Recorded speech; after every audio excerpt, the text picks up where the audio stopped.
इस लड़की का नाम अर्चना है और यह 28 साल की हो चुकी है, लेकिन फिर भी इसकी शादी नहीं हो रही है। अब तक अलग अलग 30 बार लड़के वालों ने इसे देखने आए थे, लेकिन कोई भी इससे शादी के लिए राजी नहीं हुआ। समय के साथ उसकी उम्र भी बढ़ती जा रही है और साथ ही उसके परिवार की चिंता भी बढ़ रही है। अर्चना देखने में भी बहुत खूबसूरत है और पेशे से एक स्कूल टीचर है, फिर भी बार बार उसे रिजेक्ट किया जा रहा है। कुछ दिन बाद एक सुबह अर्चना के फोन पर मैरिज ब्रोकर का कॉल आता है। ब्रोकर बताता है कि जो लड़के वाले आज उसे देखने आने वाले थे वे नहीं आ रहे, क्योंकि उनके अनुसार अर्चना की उम्र बहुत ज्यादा है। यह सुनकर अर्चना नाराज होकर कहती है, पहले बता देते तो अच्छा होता, मैं स्कूल चली जाती, अब तो बस भी नहीं मिलेगी। ब्रोकर उसे सांत्वना देते हुए बताता है कि मंगलवार को और एक लड़के वाला आएगा, तुम तैयार रहना। ब्रोकर का फोन रखकर अर्चना घर में जाती है और सबको बताती है कि आज लड़के वाला नहीं आएगा, इंतजार करने का कोई फायदा नहीं है। फिर वह दीवार पर लटके एक लिस्ट के पास जाकर आज की तारीख का 30 नंबर का नाम काट देती है। वह लिस्ट वास्तव में उनके नामों से बनाई गई है जो एक एक करके उसे देखने आए थे, लेकिन अंत में शादी के लिए माना कर दिया था। लड़के वाले अर्चना को देखने आने वाले थे, लेकिन वे नहीं आए क्योंकि अर्चना की उम्र बहुत ज्यादा है। उस दिन अर्चना स्कूल की बस मिस कर देती है, इसलिए उसे तैयार होकर चलते चलते स्कूल जाना पड़ता है। दिन की शुरुआत उसके लिए बिल्कुल अच्छी नहीं होती। दूसरी ओर स्कूल में एक अलग किस्म की घटना घटित होती है। अनु नाम की एक छात्रा कुछ लड़कों के साथ झगड़े में पड़ जाती है। हालात को संभालने के लिए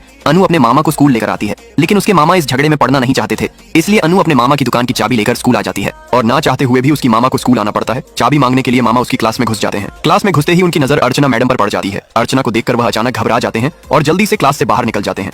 उस दिन स्कूल के बाद घर वापस लौटते समय बस में अर्चना अपनी माँ की एक पुरानी दोस्त से मिलती है। बातचीत के बीच वह महिला उसके शादी के बारे में बात करती है और कहती है, 25 साल के बाद लड़के ढूंढना लड़कियों के लिए मुश्किल हो जाती है और तुम्हारी उम्र तो 28 हो गई है, अब तो समय खत्म हो रहा है। बस से उतरकर अर्चना घर की तरफ जाने लगती है और तभी उसके सामने फिर से मैरिज ब्रोकर आ गया। वह अर्चना से कहता है, तुम चिंता मत करो, मैं तुम्हारे लिए जल्दी ही एक अच्छा लड़का ढूंढ लाऊंगा। लेकिन इस बार अर्चना ब्रोकर की बातों पर ज्यादा ध्यान नहीं देती। वह चुपचाप घर की ओर बढ़ जाती है। घर में दाखिल होकर देखती है कि पड़ोस की दो महिलाएं किसी विषय पर जोरदार झगड़ा कर रही हैं और उसकी माँ इनमें काफी मजा लेती है। घर में अर्चना देखती है कि उसका भाई बैठा है। उसके भाई का नाम सुंदर है और वह अंजू नाम की एक लड़की से प्यार करता है, लेकिन अंजू की माँ सुंदर को स्वीकार नहीं करना चाहती और इसके लिए उसने दूसरे लड़के देखने शुरू कर दिए हैं। इस बारे में सुंदर अपनी बहन अर्चना से बात कर रहा था। अर्चना अपने मन की उदासी के बावजूद अपने भाई को सांत्वना देने की कोशिश करती है।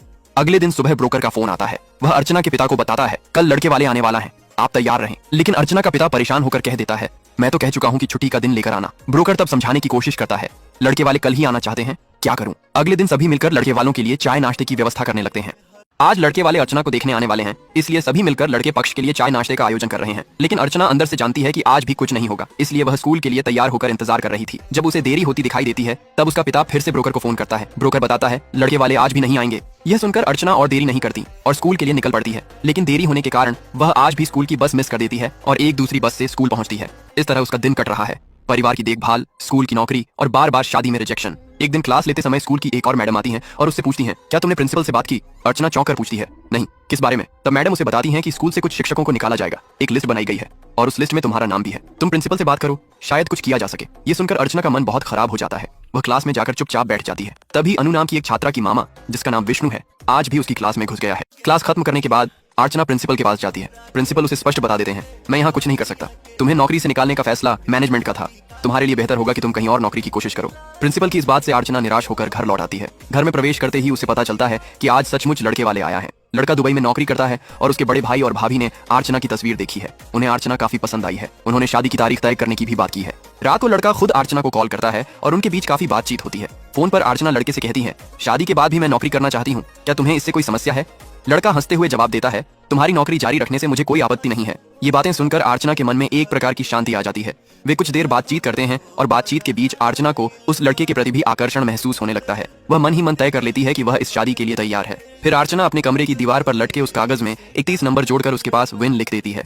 अर्चना अपने बैंक से सारे पैसे निकालकर शादी की खरीदारी में व्यस्त हो गई। फिर हम देखते हैं कि शादी के पहले की रात घर में सब लोग व्यस्त और खुशी में हैं। पड़ोसी और रिश्तेदारों से घर भर गए हैं। कोई नाच रहा है, कोई गा रहा है और कुछ लोग खाने का इंतजाम कर रहे हैं। महिलाएं खाना बनाने में मदद कर रही हैं, लेकिन अर्चना थोड़ी सी टेंशन में थी क्योंकि पिछले 2 दिनों से प्रसाद का फोन बंद था। यह बात उसे चिंता में डाल रही थी। फिर भी अगले दिन दूल्हा आ रहा है, ये सोचकर वह खुद को शांत रखने की कोशिश करती है। अर्चना अपने कमरे में आईने के सामने खड़ी थी। उसे खुद पर विश्वास नहीं हो रहा था कि अगले दिन उसकी शादी है। इस खुशी में उसने अपने दरवाजे को बंद करके नाचने लगी। नाचते नाचते अचानक उसका भाई सुंदर कमरे में आ जाता है। सुंदर बताता है, डेकोरेटर्स के लोग कुछ पैसे मांग रहे हैं और बाहर एक बुजुर्ग व्यक्ति आया है जिसे हमने बुलाया ही नहीं, तुम जाओ और देखो। अर्चना बाहर आती है और बुजुर्ग व्यक्ति से पूछती है, आप कौन हैं? लेकिन वह व्यक्ति कोई जवाब नहीं देता। अर्चना उसे पूछती है, क्या आपको भूख लगी है? बुजुर्ग ने सिर हिलाकर सहमति जताई। अर्चना उसे बैठने के लिए कहती है और खाना लाने चली जाती है, लेकिन तभी उसका फोन बजने लगता है। फोन उठाते ही वह समझ जाती है कि प्रसाद का भाई फोन किया है। प्रसाद का भाई पूछता है, प्रसाद का साथ तुम्हारा कोई बात हुई है? अर्चना बताती है, 2 दिनों से मेरे साथ उसकी कोई बात नहीं हुई। तब प्रसाद का भाई कहता है, मैं अभी पुलिस स्टेशन में हूँ। 2 दिन पहले प्रसाद देश लौट आया था, उसके बाद से उसका फोन बंद है। हमें लगता है कि वह अपनी पुरानी प्रेमिका के साथ भाग गया है,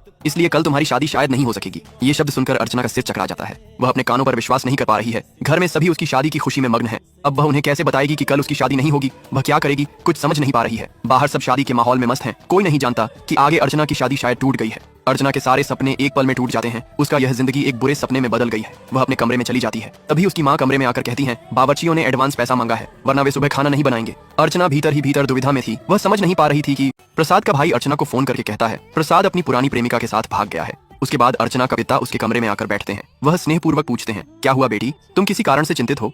अर्चना भी हंसते हंसते कहती है, नहीं पिताजी, कोई समस्या नहीं है, सब ठीक है। तब उसके पिता गहरी आवाज में कहते हैं, मैं जानता हूँ तुम अपनी पीड़ा किसी के साथ बांटना नहीं चाहती, लेकिन मैं चाहता हूँ कि तुम हमेशा खुश रहो। जीवन की किसी भी समस्या में मैं तुम्हारे साथ हूँ, याद रखना। ठीक उसी समय अर्चना का फोन बज उठता है। फोन पर प्रसाद है। अर्चना फोन उठाते ही प्रसाद कहता है, मैं जानता हूँ तुम्हें मुझ पर बहुत गुस्सा है। माफी मांगने का कोई फायदा नहीं, क्योंकि जो अपराध मैंने किया है उसकी कोई माफी नहीं। यह अचानक हो गया है, लेकिन मैं चाहता हूँ कि तुम्हारे घर वालों के सामने माफी मांगू, और तुम्हारा कोई दोष नहीं, यह भी बताना चाहता हूँ। सब कुछ मेरी ही गलती है। अर्चना गुस्सा होकर कहती है, तुम्हें किसी से बात करने की जरूरत नहीं है, मेरे घर को कैसे संभालना मैं अच्छे से जानती हूँ। ये कहते हुए अर्चना फोन काट देती है। प्रसाद के साथ बात खत्म करके अर्चना अपने कमरे से बाहर निकलती है। बाहर उसकी नजर उस बूढ़े आदमी पर पड़ती है जो अभी भी बिना खाए बैठा है। इसलिए अर्चना उसके लिए खाना लेकर आती है, और खाना देते हुए वह अकेले में बात करने लगती है। वह कहती है, आप जानते हैं कल यहाँ कोई शादी नहीं हो रही है। जिस लड़के से मेरी शादी तय हुई थी वह किसी दूसरी लड़की के साथ भाग गया है। बूढ़ा आदमी उसकी बातों पर बिल्कुल ध्यान नहीं देता और अपने खाने में व्यस्त था। खाने पीने के बाद वह लुंगी संभालते हुए वहां से चला जाता है। उसकी जाने के बाद अचानक अनु और विष्णु अर्चना को आवाज लगाते हैं। विष्णु अर्चना से कहता है, क्या तुमको याद है मैंने तुम्हें स्कूल में देखा था? मैं बहुत समय से तुम्हें पसंद करता हूँ, लेकिन तुम्हारे गुस्से के डर से कुछ कहने की हिम्मत नहीं हुई। उस दिन मैं प्लान बनाकर ही तुम्हें देखने के लिए स्कूल गया था। मुझे पता है कि आज तुम्हारी शादी है, फिर भी मैं कहना चाहता हूँ, क्योंकि मैं अपने अंदर कोई संकोच नहीं रखना चाहता, ताकि बाद में मुझे पछतावा ना हो कि मैंने अपने दिल की बातें समय पर नहीं कही। मुझे पता है कि बहुत देर हो गई है, लेकिन मैं तुमसे बहुत प्यार करता हूँ और तुम्हारे साथ शादी करना चाहता हूँ। अगले दिन सुबह सभी लोग बारात आने की प्रतीक्षा कर रहे होते हैं, क्योंकि यहाँ कोई नहीं जानता कि शादी टूट गई है। ठीक उसी समय अर्चना मंच पर चढ़ती है और माइक के सामने खड़ी होकर कहती है, मैं आप सभी को कुछ बातें बताना चाहती हूँ। असल में जिस लड़के से मेरी शादी तय हुई थी वह पिछले रात एक दूसरी लड़की के साथ भाग गया है, इसलिए आज कोई शादी नहीं होगी। मुझे यह बात पिछले रात से ही पता थी, लेकिन मैंने किसी को नहीं बताया, यहाँ तक कि अपनी माँ को भी नहीं, क्योंकि मैं किसी की खुशी को बिगाड़ना नहीं चाहती थी। मुझे लगती है कि ऐसी लड़के से शादी करने का कोई मतलब नहीं है जो मुझे प्यार ही नहीं करता। वह कहती है, आज कोई शादी नहीं होगी, लेकिन हम इस दिन को शादी समारोह की तरह मनाएंगे। अर्चना की बातें सुनकर सब एक पल के लिए चुप हो जाते हैं, और इसी चुप्पी को तोड़ते हुए विष्णु खुशी से ताली बजाता है। इसी के साथ बाकी सब भी खुशी में झूम उठते हैं। विष्णु मौके को भांप कर मंच पर जाकर अर्चना के पास जाकर पूछता है, मैंने कल रात तुमसे जो कहा था उस बारे में क्या तुमने विचार किया? अर्चना हंसकर जवाब देती है, हाँ मैंने सोचा, मैं तैयार हूँ, लेकिन एक शर्त है, मुझे शादी के बाद भी नौकरी करने देना होगा। विष्णु खुशी से कहता है, जो तुम कहोगी